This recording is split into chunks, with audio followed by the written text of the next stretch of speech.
I'll ask you about the team in a second. I'm just about Cian listed amongst the replacements. It didn't look as if it was going to be that way late last time he came up. No, I think he had a bit more of a scare than anything else. He recovered pretty quickly in the change room after the game. He's still a bit sore this morning, but he's obviously going through a few protocols now with the rehab, etc. But we're going to give him through to tomorrow. He's made such improvement. We're optimistic about that. And just in relation to the team, are there things that you learned from the game last night, perhaps the way the Moray All Blacks played? Was it a kind of a lesson in terms of match play for those who were there, who weren't playing, the fellows who were observing? Oh yeah, we've had a great meeting this morning of learnings with the test side and the side from last night, and feeding back to one another, and their understanding of what happened out there, and good learnings from the test team of what to expect and how they're going to implement those changes, etc. Through the group. So that's what it's all about, this tour, giving guys experience you don't know until you know, and it's great to have the other boys watching them have got the backs and really keen on making sure that they help them along their journey as well. And in terms of the All Black team, your impressions of that side and what you're expecting from them? Pretty good side. I know they've 1 or 2 injuries, and obviously so have we. But at the same time, I think they could pick 4 teams in New Zealand, and they will be unbelievably hard to compete against. So we're under no illusions what we're up against at the weekend. And like I've said to you before, any type of performance that we've had before where we've managed to get over the line, that won't do this weekend. I'm sure about that. Cheers. Can I just clarify something about Cian? He's down as 18. Is he covering tight end? Is Finley covering loose end? Or is that? Cian can play both sides. And so can Finlay, and they're both training that way as well. Andy, when the All Blacks lost in 2018 and then beat Ireland in 2019, they made a point afterwards about how they owed one to Ireland on the back of the loss in Dublin. Similar scenario now in that they're well beaten last year. How can you guard your team against the fact that there's probably going to be an onslaught against you? We've talked about it. We've witnessed it. So the history doesn't lie, doesn't it? So that's why I've just said what I said before in regards to we know what's coming and what's going to be good enough and what's not going to be good enough. We expect them to be at the best, like we always do, But we obviously have a say in that, how we attack the game ourselves, and we're still going through the stages of preparation. We've a great hit out today. We've got a captain's run tomorrow to make sure that we keep on improving over the next couple of days and make sure that we're ready for kick-off to be the best version of ourselves that we can possibly be. When you say you've talked about, what sort of things has been said in terms of preparing yourselves? Well, again, the team that took the field last night is not the team that's going to play at the weekend, but there's lessons to be learned. What really wins top level rugby is always going to be the same. Your set piece discipline was pretty poor last night, so there's been good chatting in and around that, and obviously the accuracy of our game in general. So all that needs to come to fruition under extreme pressure, and it's difficult to do, but we're in a good enough headspace to be able to attack that full on come the kick-off on Saturday night. This is the only country Ireland has never beaten away from home. What would it mean to think about history? Oh well, course, everyone's aware about it. Of course, we've talked about it and what it would mean to us, etc. But that's not going to make it happen, is it? You know, it's always about the nailing your detail and having a full understanding, full ownership of what that detail's all about. You know, and putting it all together and mixing that with the right emotions, etc. And then hopefully you put all the package together, and you know the opposition have a bit of an off day at the same time. You know, because you know all best laid plans for them and for us. But you've got to be adaptable and go with the change, because that's international rugby. It's not always going to go your way. So how we adapt when moments aren't quite swinging for us is pretty important as well. Injury-wise from last night, anyone else like Jamie Hume, I think, might have limped off. How's he? Yeah, it's not looking too great, but obviously we're only a few hours after the game, so people do tend to wake up pretty sore. But it's not looking great for him. He's a groin issue that we're going to get checked out MRI scan wise. Everyone else okay? Yeah, bumps and bruises, as to be expected. I might just jump in here too if it's a bit. Your initial reaction to Scott Barrett being named at 6 today? Well, we've come up against him at 6 before in the World Cup, and that worked. You know, so we're aware. Look, I watched his performance in the Super Rugby final, and I thought he was outstanding. His leadership's been exemplary all year around as well, so I think it adds to the strength of their pack. This is a bit left field, I'm sorry, but if you could cast your mind back to your Wigan Warrior days, I know you mentioned that you perhaps were going to catch up with Dean Bell. Have you been able to do that? His grandson, his 20-month-old grandson, has got COVID, so we catched up over the phone. It was great to catch up with him. Any sage advice offered over that phone call? Dean, I always phone like to speak to Dean to get some words of wisdom, etc. You know, he's a guy that I would follow to the end of the earth and back. You know, so I always like to speak to him. The game last night, right? I know you weren't involved in terms of play, but just watching it and talking to the fellows this morning, I mean, were there things that you took from that in terms of maybe the intensity and the way that the Maori All Blacks played, that kind of put your mind thinking into the game that's coming started? Yeah, I guess it's always things you can learn from every game. I mean, yeah, with the Maori All Blacks were pretty impressive. They were very physical, took their chances really well, which I think is the same thing we can expect from New Zealand on Saturday.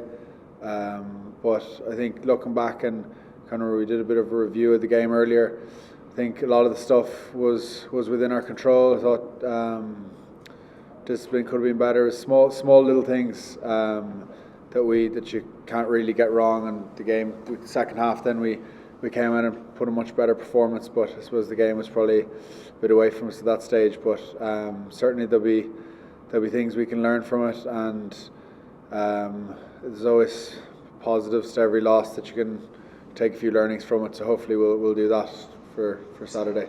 And how would you describe where you are now? You know, just a couple of days away from it, having travelled from Ireland to get here. I mean, there must be huge degree of excitement within the camp that you're together again and being playing. Yeah, for sure. I think everyone's just buzzing to get playing. We've been here for a week and a bit now, and it's kind of it's nice to see New Zealand and be training, but you don't really want to be training when we be playing games. So really excited to get stuck into it now on Saturday. And just in terms of New Zealand and their team, I mean, they've got an outstanding record at even part, and it's a pretty formidable place to go and play a game. Yeah, it's one of those grounds around the world that you would have watched on TV, and it's one of the great grounds that you want to play at. And I suppose the record that they have there makes it all the more special to play and to give it our all. So very, very excited personally anyway to get to play in the ground, and it's a great opportunity for us. I ask you about the New Zealand team and the makeup, but particularly that back row. I mean, certainly when you look at the three names that are there, it must be. It certainly gets your kind of think of the challenges. Big time, yeah. 3 big names, 3 very experienced players. 3 top quality players. Obviously Barrett, we haven't seen too much of him at 6 recently. He's a big man, obviously the leader for Crusaders, off the back of the success there. So I'm sure confidence will be high. He's playing good rugby this season. Probably weren't expecting him to see him at 6, but yeah, it'd be exciting going up against him. Obviously Caelan as well, squad captain, quality player, really good poacher, nuisance at the breakdown. Ardy Surveyor, pretty much an all-rounder. He's been at the top of his game for the last number of years, and he's one of the best back rows in the world. So it's definitely an exciting challenge for the lads who get the opportunity to go up against them. I know the 2 of us are pretty excited anyway. It was the same in the Aviva in November, top quality players. So yeah, we're going to have to be at our best. Now you know what it takes to beat a team like New Zealand outside of New Zealand. When Chicago or in Dublin, what's going to take to beat them here in this country? Yeah, it's obviously not the end of their season like it was last time. They're in their comfort zone. They're unbeaten in Eden Park. They've got that track record there. But it's massively exciting for us as well to come over to their backyard, the best nation in the world, and try and create a bit of history by winning there. I think it's 28 years since they've been beaten, so it'd be a pretty special thing to do, and our guys are very excited to try and do that. In terms of what it's going to take an 80-minute performance, being at our best for all of it.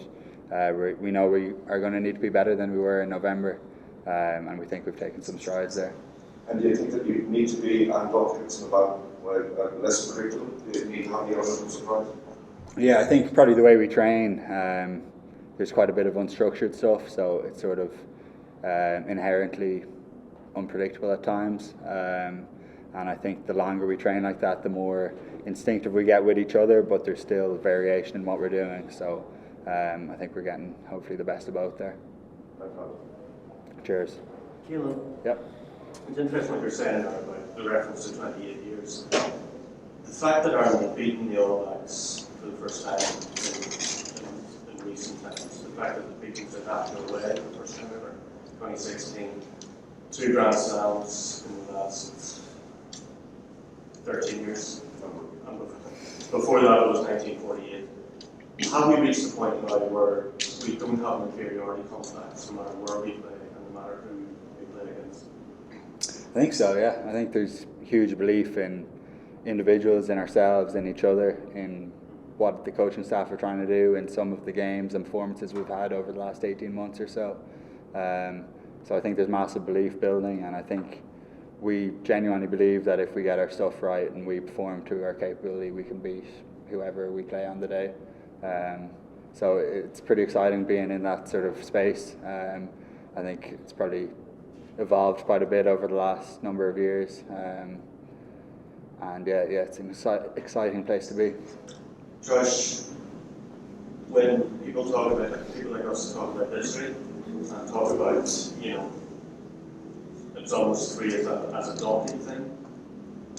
For players, is it actually the opposite? This is opportunity, this is something to embrace, something to be excited about, to be the first team to do it.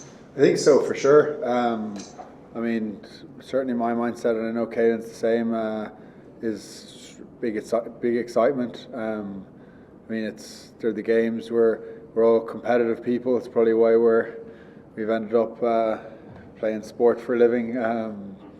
It's what we want to do. You want to play in the big games. You want to play in the hard games, and I suppose the more that's up against you, the more rewarding a victory would be, I guess, and the more of a challenge it is then as well. So certainly it's a very exciting prospect. It's exactly what you'd want. I don't think it would be quite the same if we'd played here before and won a few times before. I think it's as Caelan had said there, playing New Zealand in New Zealand is exactly where you want to do it. It's obviously we've had wins against them when they've been away from home, so it's certainly the challenge is upped a bit, but it's where we want to be. Is history actually completely irrelevant? I know people are talking about 1994. I mean, having nothing to do with you guys, the previous defeats that other countries have had, zero relevance really to. I suppose. I mean, they're nice challenges to have. I suppose to I mean, the thought of making history, that kind of thing, can certainly be a motivator. But I think when it comes down to it, when what are we now, 2 days, 48 hours or so from, or a bit more from the match, and it's just about everyone focusing, making sure they're ready to perform, put in our best performance, and you're kind of not really thinking about it at that stage. It's more how can we perform as well as we can, execute on our game plan, and I suppose that's probably the focus from here on in. But I suppose sitting in the back of our minds, certainly that there is those motivations. What was your initial reaction to Scott Barrett being named at 6? He's a great player. I wasn't really sure what back row they'd come up with. I was pretty certain Sam Kane would start anyway, and Artie Survey would be somewhere in the back row for sure. But he's a brilliant player, great line-out option, and I saw they've gone with two back rows then on the bench. So leaves their option quite open. It's good. They have good strong line-out with him in there, and I think whoever of all that were going through the different players and options they could have had during the week for back row, and I think across all of them they're all world-class players, and I think all of them are good at ball carrying, all of them can offload, all of them can hit hard, so I think they've certainly good options. Whoever you come across, we knew it would be tough, but Scott Barrett is a very, very good player, so it'll certainly be a good test. Is that the same for you? Yeah, no, it's pretty exciting coming up against them. I think what's impressive about all their back rows, they're sport for choice, but I think what's impressive about them all is the varied skill set they have. They're all capable of doing everything a back row needs to do. Even Scott Barrett, I know he plays a lot of second row, but he's very athletic. He's capable of giving good plus passes at the line, capable of carrying very hard and getting turnovers as well. So as well as, like Josh said, around his line out capability, he's a bit of an all-rounder too. So it's exciting. Do those COVID cases in the All Blacks camp sort of take away anything from your expectations for the weekend? Maybe missing a few key players that you would have liked to line up against, or anything at all, or it's just focusing on the job ahead? I think focusing on the job ahead. If you look at their team, it's still incredibly strong. There's still some massive names in there, and it's still going to be a massive challenge. So I don't think we looked into it too much. It was sort of focus on ourselves and control what we can control. Does the game last night help the nerves at all, or does it make it, hard to stomach? I don't think so. I think it's always the same when even if you've played a few test matches in a row, or it's your first test match in a while, there'll still be those bit of nerves before, but certainly excitement. I think from the tour point of view, it's always good to get games underway. You're kind of training for a week or so. Can sometimes have a pre-season kind of element to it, just building and waiting to play. But yes, I mean, good to have the tour underway, but obviously not the result we would have wanted. But I'm sure that there'll still be a bit of nerves this weekend, but a lot of excitement.